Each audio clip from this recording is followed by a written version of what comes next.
जो लड़कियां शादी से पहले अपने दिल के साथ अपनी देह भी प्रेमी को सौंप दे, उन पर रेप विक्टिम की तरह अपवित्रता का थप्पा लगा दिया जाता है। नमस्कार, मैं हूं अर्चना शर्मा और आप देख रहे हैं नज़र टुडे। 2 साल पहले जादवपुर यूनिवर्सिटी के एक प्रोफेसर के बयान ने तहलका मचा दिया था। प्रोफेसर कनक सरकार ने अपनी एक फेसबुक पोस्ट में अविवाहित युवकों को सलाह दी थी कि उन्हें वर्जिन लड़कियों से ही शादी करनी चाहिए। पोस्ट में खूब विस्तार से इसके कारण गिनाए गए थे। कुंवारी यानी पुरुषों के स्पर्श से अछूत लड़कियों की बात करते हुए प्रोफेसर ने यह तक कह डाला कि वे सील बंद बोतल हैं, जबकि कौमार्य गवा चुकी युवतियां सील टूटी बोतल होती हैं जो किसी काम की नहीं रहती। बवाल मचने पर पोस्ट तो गायब हो गया, लेकिन प्रोफेसर पर कोई कार्रवाई ही नहीं हुई। वे उसी तरह यूनिवर्सिटी के बच्चों के बीच ज्ञान की ताल तलैया बहाते रहे।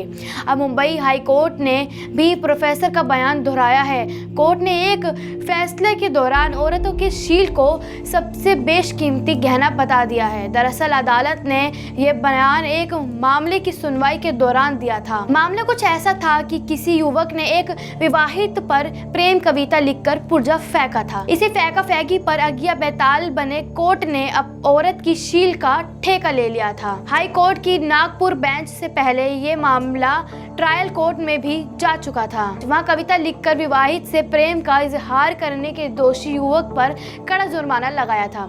युवक ने हाई कोर्ट में अपील की तो यहां भी सजा बरकरार रही। यहां तक तो कोर्ट का दखल सही था, लेकिन फैसला सुनाते हुए आगे हाई कोर्ट ने शील को औरत का बेशकीमती गहना बता दिया।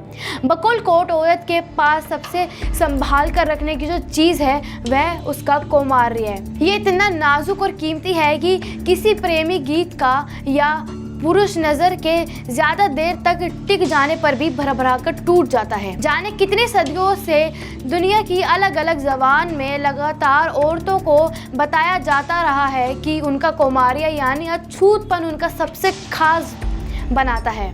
इसके साथ एक सबस्क्रिप्ट भी चलती रहती है, जिसके मुताबिक अगर कोई लड़की शादी से पहले किसी लड़के के साथ जुड़ जाती है तो वो अपवित्र मानी जाती है। मोटी जबान में कहे तो कुंवारेपन खो चुकी लड़कियां कोल्ड ड्रिंक की टूटी बोतल यानी स्नैक का फटा हुआ पैकेट रह जाती हैं, जिसे हर दूसरा आदमी शक की नज़र से देखता है। स्नैक के खुले पैकेट का इस्तेमाल कोई भी कर सकता है और खाली हो जाने पर उसे कूड़ेदान का रास्ता दिखा दिया जाता है। खूब आधुनिक कहलाते अमेरिका के कई इलाकों में आज भी एक बड़ा समारोह होता है। प्रायोरिटी बॉल नाम के इस समारोह में शादी जैसे धूम पटाखा दिखता है। रिंग भी पहनाई जाती है, लेकिन इसमें लड़की को उसका छल्ला पति नहीं बल्कि पिता पहनाता है। इसी दौरान पिता बेटी की चूमते हुए शपथ लेता है कि पति तक पहुंचने तक वह खुद बेटिया की कुंवारेपन की चौकीदारी करेगा। साथ ही लड़की को चेताया भी जाता है कि अगर वह शादी से पहले किसी के साथ जुड़ जाती है तो उसका अंजाम रेप विक्टिम या फिर ड्रग एडिक्ट की तरह होगा। यानी जो लड़कियां शादी से पहले अपने दिल के साथ अपनी देह भी प्रेमी को सौंप दे वह अपवित्रता कहलाई जाती हैं, जो जल्दी ही रेप या मान तस्करी का शिकार हो जा रही हैं।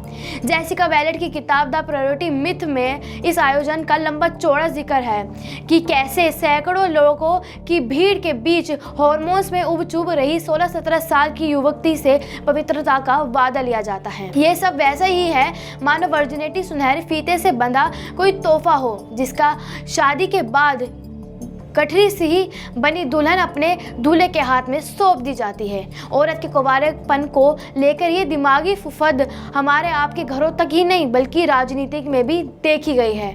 पैच अमेरिका में इमरजेंसी कॉन्ट्रेसेप्टिव पिल्स को लेकर कुछ साल पहले तक घमासान मचा हुआ था। फूड एंड ड्रग एडमिनिस्ट्रेशन यानी FDA को डर था कि अगर लड़कियों को दुकान में इमरजेंसी पिल्स लेने की छूट मिल जाएगी तो वह काम धाम छोड़कर दवा दुकान के आगे झुंड बना लेंगी। तत्कालीन राष्ट्रपति बराक ओबामा तक ने अपनी दोनों बेटियों का हवाला देते हुए यह बात दोहराई थी। आखिरकार खूब हो हल्ले के बाद 2017 में अमेरिका फार्मेसी दुकानों में ये दवा मिलनी शुरू हो सकी।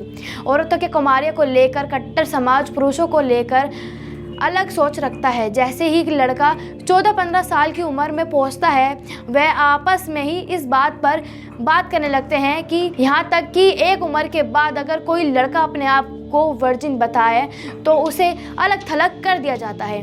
कुल मिलाकर ये किसी पुरुष के मर्दानेपन का एक पूरा अनुष्ठान है जिसका रास्ता वर्जिनिटी खोने से होकर जाता है। कौमार्य का गुणगान ही वह गलती है जिसकी वजह से रेप की शिकार लड़कियां हादसे से उभरने की बजाय डूबती चली जाती हैं। एक और हम रेप की शिकार औरत को सहज करने के लिए उसकी काउंसलिंग करते हैं, वन स्टॉप सेंटर बनाते हैं और ना जाने क्या क्या करतब करते हैं, लेकिन भीतर ही भीतर हमारे मन में भी ये बात दबी होती है कि बलात्कार झेल चुकी औरत अब किसी काम की नहीं। यहाँ तक कि अगर कोई रेप सर्वाइवर सहज दिखे या दोबारा ज़िंदगी की ओर लौटने की कोशिश करे, अपनी तमाम दरियादिली के बावजूद उसे शक की नज़र से देखते हैं। ज़रूर लड़की में कोई खोट होगी, तभी तो इतना बड़ा हादसे के बाद खुश है। वर्जिनिटी का राग अलापने वालों को ये मोटी बात समझ नहीं आती कि जब कोई स्त्री किसी पुरुष से पहली बार पूरी तौर पर मिले